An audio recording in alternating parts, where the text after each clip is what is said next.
পরিস্থিতির শিকার হয়ে এক পর্যায়ে বাধ্য হয়ে সার্থকের সাথে এক ঘরে রাত কাটাতে বাধ্য হলো স্রোত। হ্যাঁ বন্ধুরা, ভিডিওতে লাইক দিয়ে দেখতে থাকুন। সন্ধে ঘনিয়ে রাত নেমে আসার পর থেকে স্রোত ঘাবড়াতে থাকে আর বলতে থাকে যে সার্থক স্যার, এরকম করে কতক্ষণ আর আমরা হাঁটবো বলুন তো?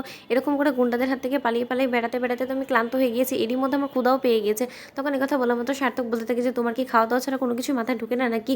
দেখছো তো কত বড় একটা বিপদে পড়ে গিয়েছি আমি। আসলে বিপদ আসবে নাই বা কেন বলো তো, যখন কিনা তোমার মতন একটা পানতি আমি আমার সাথে করে নিয়ে এসেছি শহর থেকে। তখন কথা বলা মাত্র স্রোত বলতে থাকে, তার মানে আপনি কী বলতে চাচ্ছেন যে আমি অপয়া? তখন কথা বলা মাত্র সার্থক বলতে থাকে যে তোমার বুঝতে কোনো কিছু বাকি আছে আদৌ? তখন কথা বলা মাত্র সার্থক বলতে থাকে যে দেখো স্রোত, আমি এখন একটা কথা বলি, আমি জানি যে তুমি কোনো মতেই রাজি হবে না, কিন্তু তার শর্ত এখন পরিস্থিতির শিকার হয়ে এর থেকে ভালো উপায় আমার কাছে আর কোনো কিছু নেই। আমি তোমাকে একটা কথা বলছি যে এখন আর আমরা কোথাও রওনা হতে পারবো না, কারণ এখন আমরা শহরেও ফিরতে পারবো না, তাহলে ফিরতে ফিরতে অনেকটা রাত হয়ে যাবে। আর এরই মধ্যে যদি আরও কোনো ঝামেলায় পড়ে যায় তখন কী করবো বলো? এর থেকে বরঞ্চ ভালো আমরা একটা কোনো গেস্ট হাউসে গিয়ে আজকে রাতটা না হয় কাটিয়ে দিই, তারপরে সকাল হওয়া মাত্র আমরা এখান থেকে বেরিয়ে পড়বো। দিকে স্রোত বলতে গেছে, স্যার আপনার মাথা খারাপ হয়ে গেছে? কোথায় আপনার পিসিমণির বাসায় আমার যাওয়ার কথা ছিল, সেখানে কিনা আমি আপনার মতন একজন মানুষের সাথে এক ঘরে রাত কাটাবো, তবে একটা গেস্ট হাউসে? তখন মানুষ শুনলে পরে কি কানাকানি করবে, আপনি মাথায় ঠিক আছে? তখন কথা বলা মাত্র সার্থক বলতে থাকে যে কে বলবে বলো তো, এখানে আমি তুমি ছাড়া কেই বা আছে যে কিনা কলেজে গিয়ে কথাটা রটিয়ে দিবে?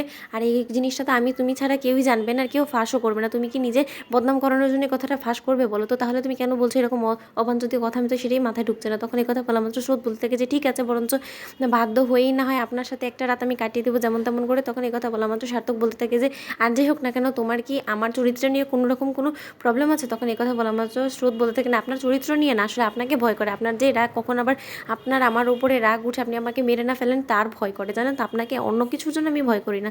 তখন কথা বলা মাত্র সার্থক বলতে থাকে যে এখন অনেক কথা হয়ে গিয়েছে, চলো বরঞ্চ একবার একটা গেস্ট হাউস খুঁজে দেখি, যদি দুটো রুম পাই তাহলে দুটো রুমই নিব।